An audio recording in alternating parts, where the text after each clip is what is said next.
La inflación persiste en Estados Unidos, y cantar victoria antes de tiempo podría haber sido un costoso error de la Reserva Federal, que ahora deberá continuar con una estricta política monetaria para fortalecer el dólar, con consecuencias para un mercado que esperaba el final de la inflación y evitar una recesión, pero que ahora sufre una fuerte dosis de realidad.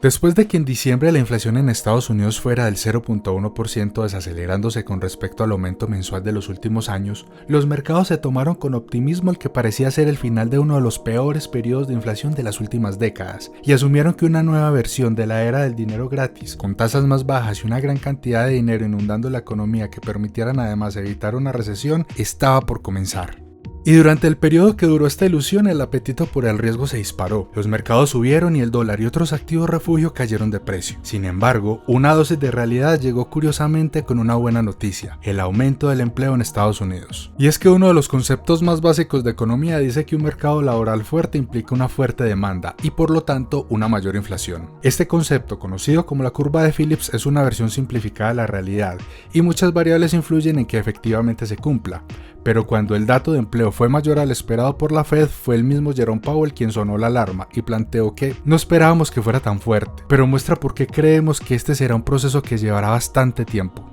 Y esto quedaría respaldado por los registros de los principales datos de inflación en enero unos días después, el CPI y el PPI. El Consumer Price Index o CPI es un índice de precios de los bienes y servicios que generalmente consumen los estadounidenses, con alimentación, vivienda y transporte siendo los ítems de mayor peso en este índice y por lo tanto los que podrían provocar mayores datos de inflación si suben de precio. Este dato para enero fue del 0.5%, que aunque era igual al estimado por analistas, es un valor que de continuar así haría terminar el año con una inflación por encima del 6%, mientras que el objetivo de la Reserva Federal es que la inflación sea anualmente del 2%.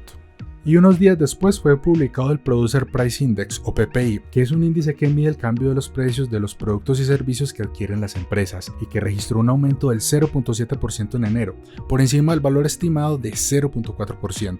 Todo esto implica que la batalla contra la inflación podría no estar tan ganada como en un primer momento se pensó, y los efectos que podrían observarse en el mercado ser una versión de lo que sucedió en el 2022. La Reserva Federal se ve obligada a tener tasas de interés más altas que le dan fortaleza al dólar y a otros activos menos riesgosos como los bonos, y hacen menos atractivas las acciones y otras inversiones de riesgo, disminuyen el consumo, fomentan el ahorro y ponen presión sobre el crecimiento económico. Por eso, cuando se pensó que la inflación había pasado, el mercado estaba esperando que la Reserva Federal parara de subir las tasas de interés e incluso comenzaran a bajarlas en los próximos meses, provocando un efecto opuesto al anterior, permitiendo estimular la economía y por lo tanto evitar una crisis económica. Por eso no debería sorprender a nadie el optimismo que tenían los mercados. Pero puede volverse a este optimismo. ¿Por qué la inflación no habría de bajar?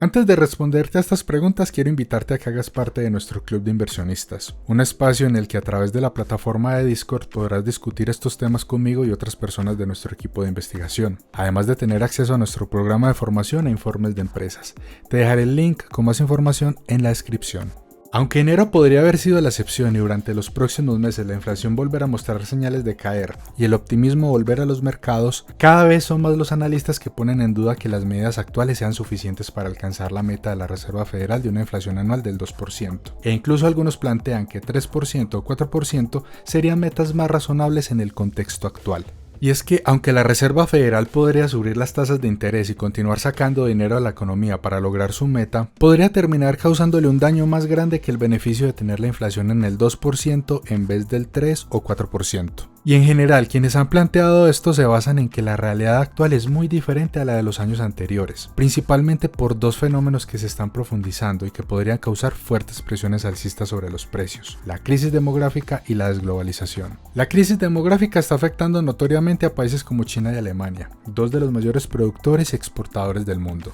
Mientras en China ya ha comenzado a darse una reducción de la población, su principal problema es el ratio de dependencia, que es la relación entre las personas en edad de trabajo y las personas retiradas o que aún son muy jóvenes para trabajar. Este ratio de dependencia muy probablemente afectará el crecimiento económico de este país y provocará un menor crecimiento en la producción, que fue uno de los factores que durante las últimas décadas más ayudó a mantener una inflación baja a pesar de las políticas monetarias expansionistas de los bancos centrales. En Alemania, aunque también se ve una versión de este problema, se caracteriza más por mostrar la otra cara de la moneda en esta crisis, y es la ausencia de trabajadores. No precisamente en los trabajos de base, sino en los avanzados, porque en los próximos años la generación con más estudios y experiencia se retirará, y el país tendrá que reemplazar 2 ingenieros con 30 años de experiencia por un millennial con 30 años de vida. Todo esto afecta a la producción de manera directa, y afecta a la innovación y emprendimiento, comprometiendo también la producción en el largo plazo y generando presiones inflacionarias en donde antes no existían. El otro fenómeno es la desglobalización, porque después de décadas de apertura económica en donde los países del mundo se integraron y sus cadenas productivas quedaron entrelazadas, permitiéndote ver este video en una plataforma de Estados Unidos con un dispositivo ensamblado en China con cobre chileno, baterías con cobalto del Congo, con microchips taiwaneses, hechos con máquinas holandesas mientras te tomas un café colombiano y un hacker norcoreano se roba tus datos, esta tendencia podría estar cambiando.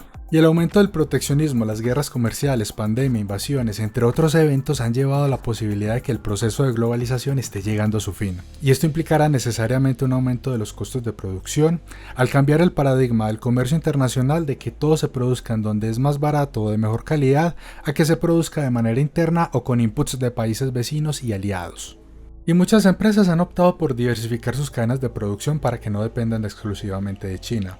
No porque hacer esto sea más económico, sino porque les permitirá obtener más seguridad. Por otro lado, también hay tendencias de corto plazo que podrían aumentar la inflación, con la primera de ellas siendo la reapertura de China, que si bien vendrá acompañada de mayor producción en el mejor escenario, también llega con uno de los grupos de consumidores más grandes del mundo, con ahorros en niveles récord después de no haber podido gastar literalmente nada durante casi 3 años que estuvieron en cuarentenas intermitentes. Y esta demanda podría aumentar el precio de las materias primas y poner presiones sobre la inflación en todo el mundo. Y de la mano con esto está la invasión de Ucrania, que implica que uno de los mayores exportadores de aceite de girasol, maíz, trigo y hierro estará por fuera del mercado durante los próximos años. Y además por las sanciones sobre Rusia implica que uno de los mayores exportadores de petróleo, gas natural, trigo, metales como níquel, cobre, aluminio, platino, entre una infinidad de recursos naturales no estarán disponibles en la misma cantidad para el mercado internacional. Además, era por supuesto el principal proveedor energético de Europa y Alemania, que podría haber serios problemas en su industria pesada, intensiva en energía y que contaba hasta el año pasado con un suministro estable y confiable de energía. Rusia además, como respuesta a las sanciones, ha reducido la producción de petróleo, que ante una mayor demanda por parte de China y una menor producción de Rusia podría aumentar nuevamente el precio. No han sido solo las medidas de la Reserva Federal las que han ayudado a bajar la inflación en los últimos meses, sino también la caída en los precios del petróleo desde los $120 por barril en junio del 2022 hasta alrededor de $80 al momento de hacer este video. Por todo esto, la volatilidad y tendencias poco definidas en el mercado podrían ser muy comunes en las próximas semanas hasta que se tenga una idea clara del rumbo que podría tomar la inflación, su influencia sobre las decisiones de la Reserva Federal y la política monetaria que finalmente decidirá seguir de ahora en adelante, con las implicaciones que podría tener sobre la economía de Estados Unidos y del mundo entero. ¿Pero qué podría salir mal dejando la suerte de la economía mundial en manos de la Reserva Federal?